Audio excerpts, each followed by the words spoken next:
Penguins, and they're a bonded pair. That means they're going steady. Okay. And they're just on a little date, checking out the other fish. Hey, look at the fishies. How'd they get out? They let them out, Steve. They let them out. There's nothing else to do other than let old Eddie and Annie.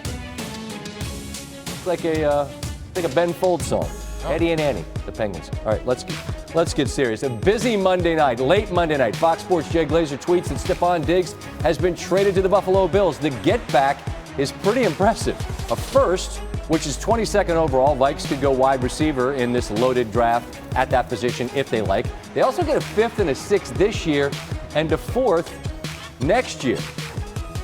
Earlier on Monday, Diggs had tweeted, "It's time for a new beginning." So either he spoke it into existence or this long simmering possibility was simply inevitable, and it arrived late Monday night. Stephon Diggs off to Buffalo. Adam Schefter joins us now on SportsCenter. And Adam, just curious, your reaction to the fact that the get back was as steep as it was. That's a lot. It's a lot, no question, Scott. And if you look back at last year, the Buffalo Bills had some interest in Antonio Brown, decided to go in a different direction, but they were not going to be denied this year. And I think you see the price that the Buffalo Bills gave up to get Stephon Diggs, and you look at the price that the Arizona Cardinals gave up to DeAndre Hopkins, and there are two different price ranges here that we're talking about. But the Buffalo Bills, in a draft that's considered deep with wide receivers, gave up a slew of picks today to basically pry loose Stephon Diggs, who wanted out of Minnesota. The interesting part was all during the day, Vikings officials, nothing's going on. We're not trading him. We're not talking to anybody. And of course, lo and behold, a few hours later, there's Stephon Diggs off to Buffalo, his own little Minnesota miracle delivered, because you're going to see DeAndre Hopkins land a new contract in Arizona. I would imagine that Stephon Diggs doesn't want to get paid again in Buffalo. And when you are a team that has surrendered all those picks like the Bills have to get a great wide receiver in Stephon Diggs,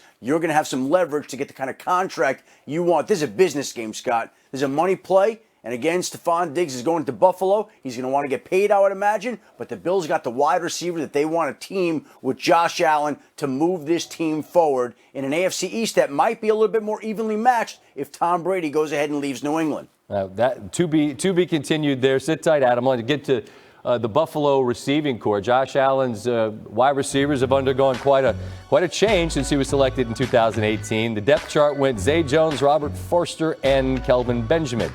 Now you got Stephon Diggs, John Brown, Cole Beasley, who, by the way, has his own scent at CVS. You could find that in one of those aisles there. Not little known fact.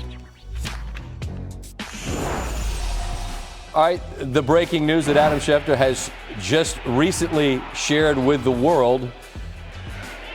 Dallas paid Zeke last summer. They've exclusive franchise tag Dak, and now they have broken off and secured the bag. Amari Cooper, 5 years, $100 million to remain with the Dallas Cowboys.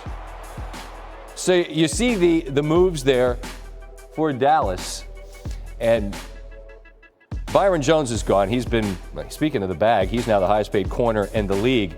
But you've got a tag on Dak. Now you've only got one tag, so they couldn't do that to Cooper. Couldn't tag Cooper, so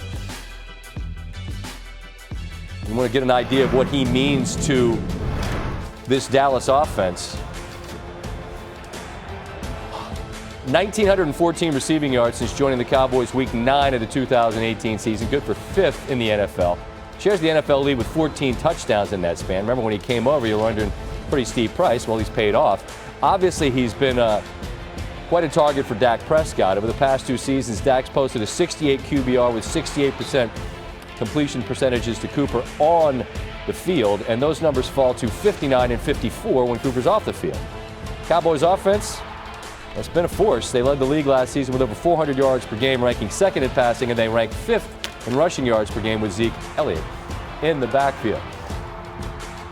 And Adam, this was news that you were working on right up until the time that this show began. How are they ultimately able to reach an agreement? Well, Scott, obviously earlier in the day, the Dallas Cowboys put the exclusive franchise tag on Dak Prescott. And with the new CBA, each team has only one tag. So once the exclusive tag was placed on Prescott, that meant that Amari Cooper was free as of noon on Monday to go negotiate with other teams. And guess what? There was a team that stepped in, the Washington Redskins. trying to keep him in the NFC East that expressed interest in bringing Amari Cooper to the nation's capital. And I think the Dallas Cowboys knew they were up against it, but they had an advantage. Amari Cooper really wanted to be in Dallas. He wanted to stay with the Cowboys. And ultimately, when you're offering about $100 million, it makes it a lot easier to stay in Dallas and bypass the offer that you're getting from the Washington Redskins. And again, Dallas put itself at a little bit of a disadvantage here with the one tag and using it on Dak and not getting Dak signed to the long-term deal at any point within the last year. If they had just gotten the deal done with Dak, they could have tagged Amari, saved themselves some of the stress of today, but ultimately in the end, it really didn't matter because they get done a 5-year, $100 million deal with Amari Cooper that makes him one of the highest paid wide receivers in the game, keeps him in Dallas, and also notably keeps him out of the Washington Redskins' backyard in the same NFC East division. Yeah, compelling reason to stay. 100 million compelling reasons, Adam. I appreciate the time. Great work and appreciate you hopping on with us, all right? Thank you, Scott. All right, thank you. All right, Louis Riddick alongside, and Louis, always ask you to put your front office hat on, and as problems go, it's a nice problem to have. A generational running back, generational wide receiver, and a quarterback that where he fits in the grand scheme we can debate. But there was always going to be a challenge. How do you pay them all and keep them happy? They've paid too, and now the most important has been franchised, exclusive franchised at that. Sure. How do the puzzle pieces ultimately fit together? Can it work? It can, but look, the cards really, I think, are stacked in Dak's favor in terms of timing and leverage is on his side because all he has to do now is just sit and say, look, people may think that 33 per year is enough for Dak, and the people may think 100 plus, $105 million guaranteed is enough for Dak. But Dak really right now, look, they put all the other pieces around him have been taken care of first. And if you're Dak Prescott, look, we all know that really the quarterback market isn't always rational. I think it can work, but it's going to work, I believe, at Dak's price. And he's going to sit and wait. But even so, if you tag him the next 2 years, I believe I have this right, you're going to end up averaging right around where Russell Wilson is. So, I mean, I think Dallas could look at him and go, hey, like if the next 2 years, I mean, then it turns into the Cousins game where you keep franchising him and then he's mad. Exactly. But you're still averaging what Wilson's averaging. Yeah, look, I mean, he could play that game, I guess. He could continue to bet on himself and bet on the fact that, you know what, I'm going to stay healthy. I'm going to continue to be able to play to my potential and everything. But look, that's not what players want. I mean, players want that long-term security. And this, at some point in time, if it hasn't already, Scott, it's going to turn personal for him. Because exactly what you just alluded to when you started off this segment. They've taken care of two of the other pieces. Right. Can this fit with the quarterback? The quarterback's probably asking the same thing. How am I not taken care of yet? But right now, look, the way they have built this football team, they are not going to let – I mean, look, no. Dak Prescott has to get his money. And if I'm him right now, I'm just sitting. I'm sitting and waiting. Yeah. Patient. That's right. And you're going to get paid one way or another. Huge. Right. It's going to work out. All right, so some late news trumps the news from earlier in the day. One of the best wide receivers in the game, DeAndre Hopkins, moved to the Arizona Cardinals, averaged more than 100 grabs a season for the past 5. And amazingly enough, Houston didn't get a first for him. They did get David Johnson and a second. And they also swapped fourths. But focus on the deal here. Johnson had that massive 2016 season for the Cardinals, over 2,000 yards from scrimmage, but he's been banged up since. Hopkins, meanwhile, is an elite receiver. Bill Barnwell gave the Texans an F as a grade. Bill O'Brien's getting crushed, I will admit, to having a softer spot for O'Brien than many others in media. But no matter how hard I squint at this, I cannot make any sense of it. I get that they wanted a second. They got it. Yeah. But can you make sense of this not getting a first for Nuke? No, not at all. And especially considering the fact that the player that you got in return is a running back who has been hurt, when we all know that the replacement value at running backs, it's easy to kind of like get the kind of replacement value that you want, considering how running backs in second, third, fourth round running backs can wind up producing for you. When you're talking about a 27-year-old wide receiver that you send down the road and he had over 50 more receptions than your second leading wide receiver, you're taking a huge gamble. The only thing you can count on is this, or that you can bank on is this. One, this was personal between Bill O'Brien and him. And I think there's no secret that there was a rift right there. And two, Bill is betting on the fact that this is one of the deepest wide receiver classes that we've seen in the past 20 years. No doubt. And he's going to say, hey, you know what? Everybody's been talking about all these good wide receivers out there. Everybody's been talking about it. But all these other people are paying up huge prices like Buffalo just did for Stephon Diggs. I'm not going to do that because I'm going to bet on the fact that I can find one and develop one. And hey, guess what? I'm the GM and the coach. Do what I want. Simple as that. Yeah. I mean, that's what he's doing. Yeah. And you know what? Would most other teams have done it? No. Simple as that. The fit in Arizona. For DeAndre Hopkins? Yeah. Oh, I love it. I absolutely love it. Look, they're going to spread this offense out. Look, Kyler Murray, I'm not saying he's accomplished as Deshaun Watson, of course not. But you're talking about a very athletic quarterback who really forces teams to fend the width of the field and the length of the field, which creates more space. They need more weapons down there. Christian Kirk is nice. They need more. Larry Fitzgerald can't play forever. But play down there in the desert with this wide open offense, with that young quarterback. Oh, you saw what he tweeted.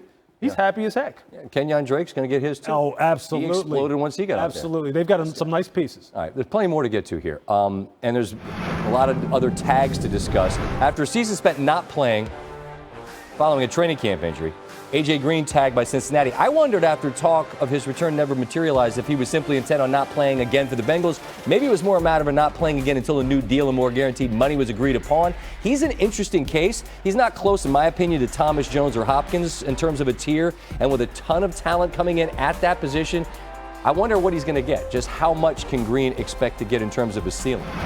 Meanwhile, in Tennessee, leading the NFL in rushing is what Derrick Henry did. And he gets tagged.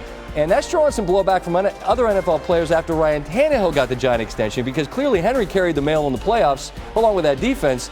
I'm saying that guy's got to get paid, because this is an interesting case for him, and he's had moments where he kind of slow to get going and then explodes late. You look at some of the other players that get tagged. You got a dozen players now who have received franchise tags, which is a total of 15, which would be the second most ever in a single season, after 21 were tagged in 2012. Others include Shaq Barrett, who led the league in sacks. Chris Jones, not surprising, in Kansas City, coming off that Super Bowl campaign. So as we just take a look at the big picture here, and we can get to the quarterback names too, and that's something that I want to get to here. There's a lot of moving parts, and a lot of it happens here late. Sort of, what to you are sort of these headlines from today? Yeah, interesting. From today, obviously, I think the wide receiver movement and the prices that some teams are paying for, good wide receivers, namely Buffalo. Look, Buffalo gave up a lot. Without a doubt, they're saying, look, Josh Allen, this is it, man. We've surrounded you with some people right now. We don't care what there is out there in the draft. We think we have right here a premium wide receiver, and right now we're ready to rock and roll in the AFC. So, look, they're going all in despite the fact that the draft is heavy in wide receivers. That's interesting to me. Obviously, it's interesting what the Texans do in retrospect, saying, look, we're going to go ahead and let a good wide receiver in his prime go ahead and go. We're going to take a running back. And right now we're going to weaken ourselves at a position that really we didn't need to weaken ourselves at, but it was more personal. Those are always interesting to me when people make those decisions in the first 20. We're not even really in the first 24 hours of free agency. And teams are doing these kinds of things. Those kind of all-in type of moves always kind of pique my interest. Phillip Rivers talks to the Colts. Brady to the Buccaneers is something that, whether it's real or not, is getting talked about. I'm very curious about this. We know the names. One's got 6 rings. The other guy's got top 10 in a million different categories, obviously Rivers. How important, Lewis, is the fit for them? How much does that matter, in other words, for them to matter where they go? I think it's absolutely crucial. I think it's the number one important factor as far as it turning out to be a successful transaction. Look, especially now considering the landscape right now, where these guys are really going to wind up signing places, veteran quarterbacks that are very much so used to, Scott, doing things a very certain way, a very particular way. They're going to wind up signing with football teams where they never have stepped in that team's building. And maybe never met hardly anyone, any of the key factors. So I think fit and familiarity are going to be huge. Look, for Phillip Rivers, obviously, you can make the connection with Frank Reich in Indianapolis. For Tom Brady, to go to any of these places other than New England right now, to go down to Tampa, who does he know down in Tampa? Who's he ever worked